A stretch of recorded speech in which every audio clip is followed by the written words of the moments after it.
আজ ৩রা ফেব্রুয়ারি। হলুদ ধাতুর দাম কিন্তু অনেক পরিমাণে কমে গেল। আজ আমরা দেখে নিচ্ছি যে এই হলুদ ধাতুর দাম কত হলো। কিছুদিন আগে অনেক দাম ছিল সোনার, কিন্তু আজ একটু স্বস্তি দেখা গেল সোনার দামে। আজ দেখে নিচ্ছি 18 ক্যারেটের 1 গ্রাম সোনার দাম কত। তো আজ 18 ক্যারেটের 1 গ্রাম সোনার দাম রয়েছে 11,488 টাকা এবং 10 গ্রাম সোনার দাম রয়েছে 1,14,880 টাকা। এরপর আমরা দেখে নিচ্ছি 22 ক্যারেটের 1 গ্রাম সোনার দাম কত।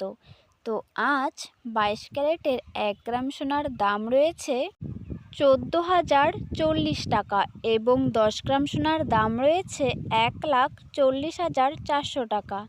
এরপর আমরা দেখে নিচ্ছি 24 ক্যারেটের 1 গ্রাম সোনার দাম কত। তো আজ 24 ক্যারেটের 1 গ্রাম সোনার দাম রয়েছে 15,317 টাকা এবং 10 গ্রাম সোনার দাম রয়েছে 1,53,170 টাকা।